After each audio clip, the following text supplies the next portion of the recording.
Olá, boa noite para você. Sejam bem-vindos ao Jornal da Alterosa desta sexta-feira, 15 de março. Confira os destaques de hoje. Jovem é preso após fazer disparos em escola na região metropolitana. Adolescente faz ameaças em rede social e deixa colégio em pânico na capital. Pacientes são diagnosticados com meningite no interior do estado. Moradores de Macacos impedem entrada e saída de funcionários da Vale. É agora, no Jornal da Alterosa.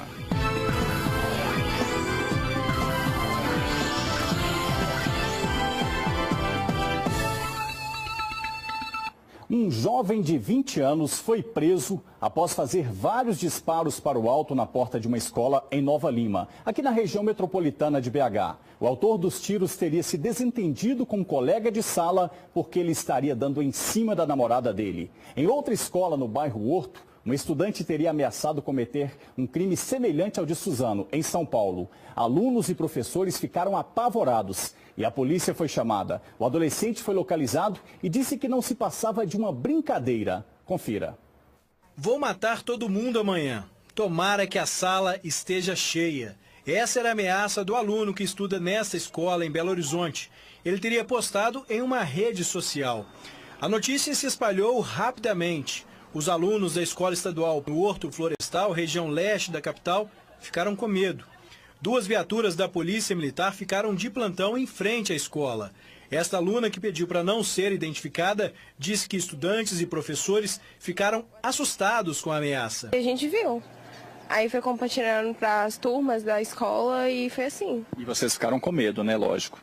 Alguns sim, outros não estavam nem aí, porque sabiam que o menino não iria vir na aula. Já em Nova Lima, tiros foram efetuados do lado de fora da Escola Estadual Denis Vale. A Polícia Militar, quando chegou ao local, conseguiu levantar que os disparos foram para o alto e que o suspeito seria um aluno aqui da escola. Durante o rastreamento, esse rapaz de 20 anos acabou sendo encontrado nas imediações do colégio. Ele estava usando o uniforme nessa hora, mas dentro da mochila dele foram usadas outras roupas que batiam com as características apontadas como aquela do autor dos disparos. O rapaz contou à polícia que era sim o responsável pelos tiros e ele queria amedrontar os colegas, porque estariam divulgando que ele se relacionaria com um homem em troca de usufruir dos bens materiais desse indivíduo. De acordo com a Polícia Militar, o rapaz tem passagens por tráfico de drogas. Ninguém ficou ferido. Este pai ficou preocupado e mudou a rotina. Eu vim hoje mais preocupado, né, com esse tiroteio que teve aí ontem e tal. A gente manda o filho para a escola, acha que ele está seguro e acaba não estando, porque a situação que está, você está vendo, teve um tiroteio, não tem um policial na porta, não tem nada, aqui não tem um guarda municipal, não tem nada. Em Manhuaçu, na Zona da Mata, um jovem foi detido após fazer apologia ao crime ocorrido na escola em Suzano. Além de apoiar o ato, ele ainda publicou em uma rede social ter vontade de fazer a mesma coisa. Depois de ser ouvido e liberado, ele ainda zombou da situação. A Polícia Militar recebeu diversas informações da comunidade bem local, no distrito de São Pedro do Avaí. E essas informações davam conta de que em redes sociais, o autor que foi preso, o jovem de 18 anos, ele fazia apologia, né? Ele elogiava a ação dos criminosos, que a ação ocorrida aí numa escola na cidade de Suzano, em São Paulo. Então, imediatamente, a Polícia Militar se deslocou até a residência desse jovem e próximo à residência dele, ele foi abordado, conduzido uma motocicleta. Ele estava cometendo uma infração de trânsito, que era não portar a CNH, foi feita a autuação de trânsito e logo após ele foi conduzido até a sua residência. Somente foi localizado, foi apreendido, né, um aparelho celular que vai ser analisado pela Polícia Investigativa, Polícia Civil, para verificar se há algum indício de plano, de algum indício de conduta, né, nesse sentido planejado para esse jovem. Há quase 5 meses, o muro de uma escola estadual no bairro Santa Mônica, em BH, desabou depois de um temporal. E até hoje, a estrutura continua do mesmo jeito. Professores e alunos estão inseguros e temem que a falta do muro facilite a ação de bandidos. A falta de segurança se tornou uma preocupação mais forte. O atentado de Suzano chama atenção para o acesso às escolas e a ausência do muro facilita muito. A gente também fica sem segurança nenhuma na escola, né? Pessoal estranho entrar, né?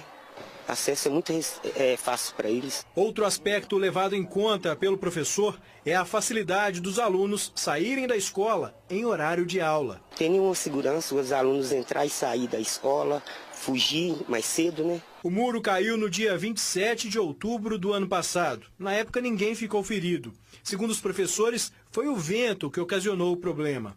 As aulas de educação física aconteciam nessa quadra, muitos alunos ficavam sentados aqui ao lado. Só que depois da queda do muro, a situação passou a preocupar os pais que deixaram de matricular os filhos aqui na escola. De 2018 para 2019, o número caiu de cerca de 1.400 para aproximadamente 900. Nós perdemos uma média de mais de 600 alunos do ano de 2018 para 2019. O risco de queda do resto do muro também preocupa. Segundo o professor, a estrutura foi condenada pela Defesa Civil. Tem risco de queda a qualquer momento. E passa gente aqui? Passa crianças e adultos a todo momento. Em nota, a Secretaria de Estado de Educação informou que será liberado nos próximos dias o recurso para a demolição do muro, retirada de entulho e colocação de tapume. A planilha de obra da construção de um novo muro já foi elaborada pela equipe de engenheiros e aguarda o processo de licitação para ser executada. De acordo com a Secretaria, a direção da escola vem tomando todas as providências para evitar que alunos e funcionários corram riscos enquanto as reformas não são concluídas. Um suspeito de ter roubado uma bolsa foi detido e agredido por populares em Nova Serrana, no Centro-Oeste. Ele foi amarrado até a chegada da polícia. Neste vídeo, o suspeito aparece sentado na calçada e com o rosto sangrando.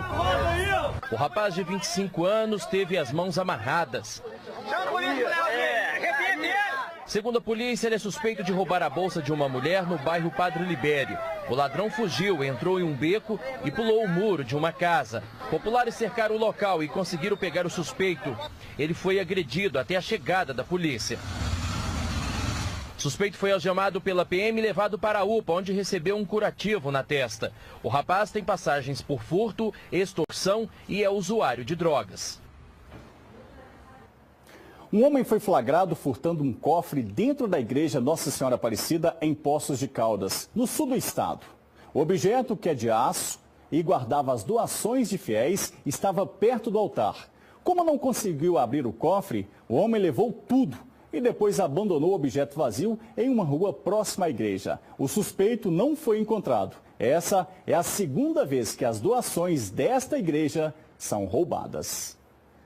Presta atenção nesse caso. Uma câmera de segurança flagrou um bandido que se atrapalhou durante o assalto em um supermercado em Nova Serrana, no centro-oeste do estado.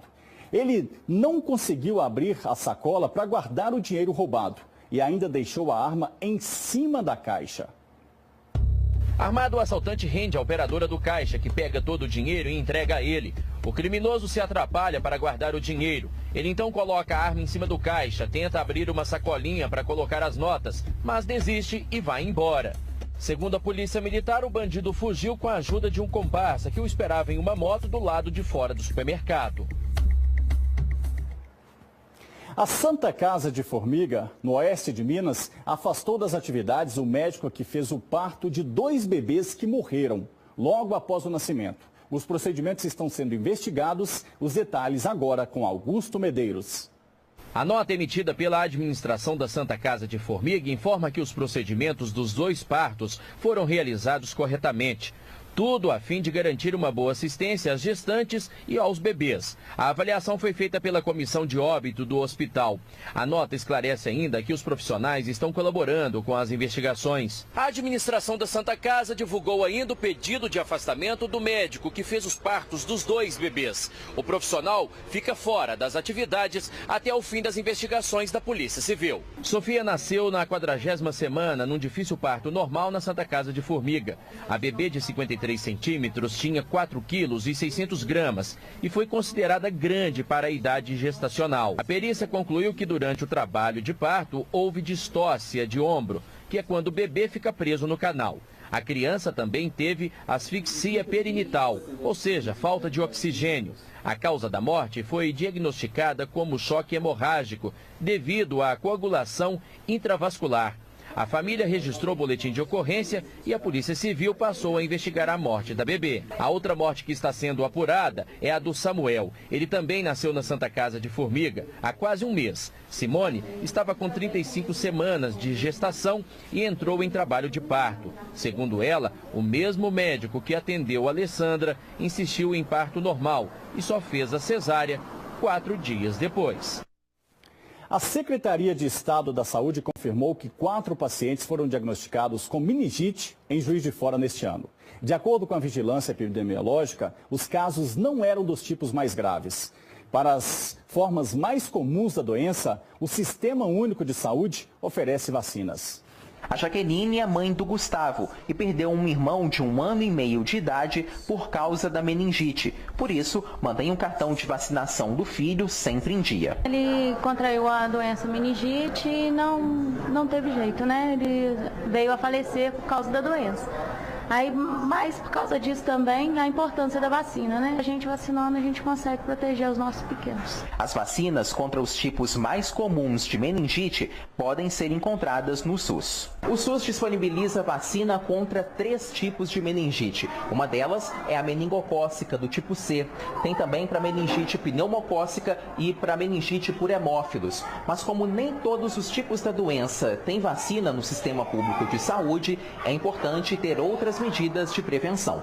Existem alguns tipos de meningite menos comuns que são disponibilizados na rede privada também, e o importante é prevenir, bons hábitos de higiene, evitar ambientes fechados, os cuidados normais que a gente tem que ter de higiene e saúde para os nossos bebês. A meningite é uma inflamação das membranas do cérebro e pode ser causada por fungos, bactérias, vírus ou parasitas. Os sintomas podem surgir repentinamente.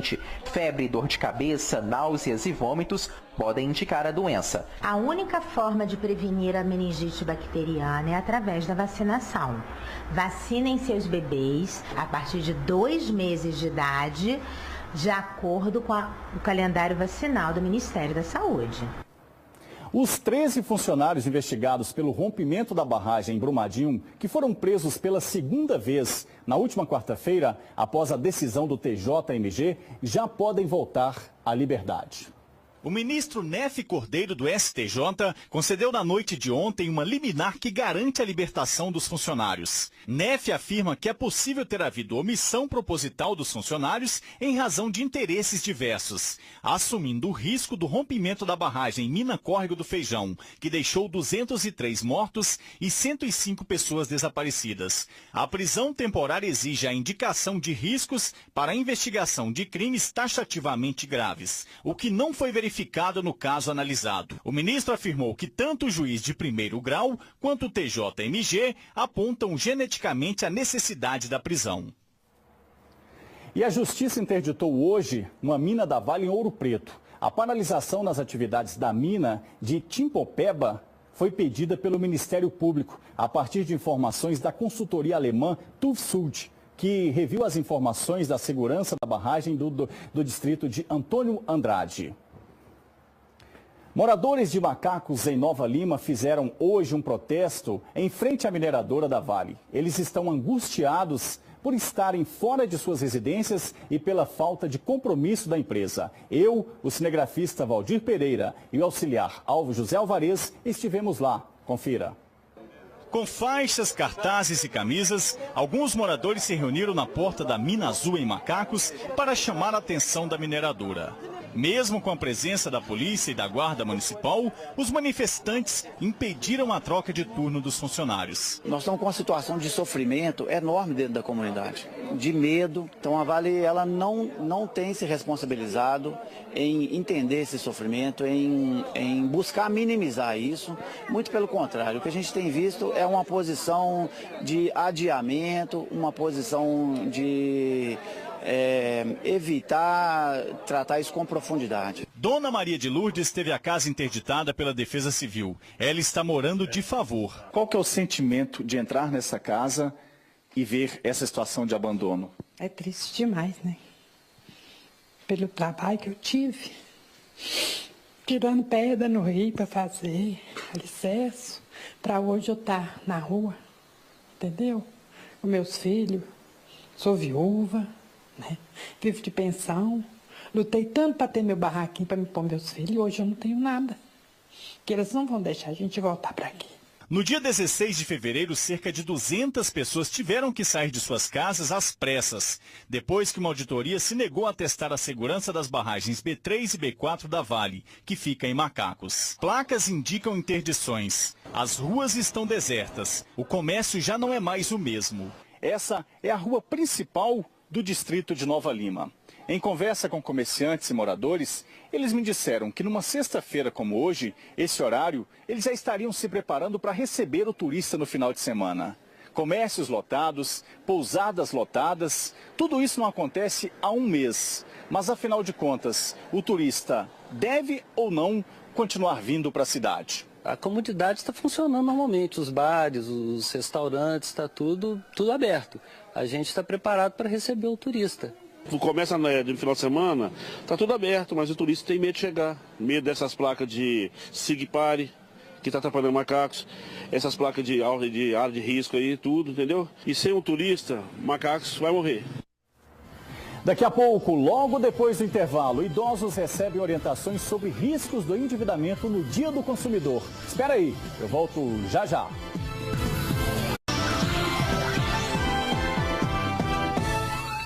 Hoje é Dia Internacional do Consumidor. A Prefeitura de Belo Horizonte e o Instituto de Defesa Coletiva promoveram uma ação para orientar sobre o crédito consciente e alertar os idosos para os riscos do endividamento. Maria da Consolação fez um empréstimo consignado em 2015 para comprar um carro. A aposentada vai terminar de pagar em 2021. Eu procurei saber direitinho como é que era os juros. O dinheiro eles emprestavam só em 72 parcelas, né? Não fazia por menos. Eu queria por menos, mas eles não podiam fazer. Toda vez que eu vou receber, eu tiro o extrato para ver se está descontando certinho. Quanto que eu tenho para receber, eu faço as contas direitinho. Diferente da Maria, que tomou todos os cuidados para poder comprar o veículo, mesmo fazendo o empréstimo, de acordo com o Procon de Belo Horizonte, muitos idosos têm se endividado na contratação de crédito consignado. Hoje, o empréstimo consignado ele é o grande vilão desse endividamento, porque antes da pessoa aposentar, ela já é incomodada pelos bancos com essa oferta de empréstimos. Eu acho muito ruim aquela insistência dos bancos a dar crédito para os idosos. Porque nem todo idoso está muito bem da cabeça.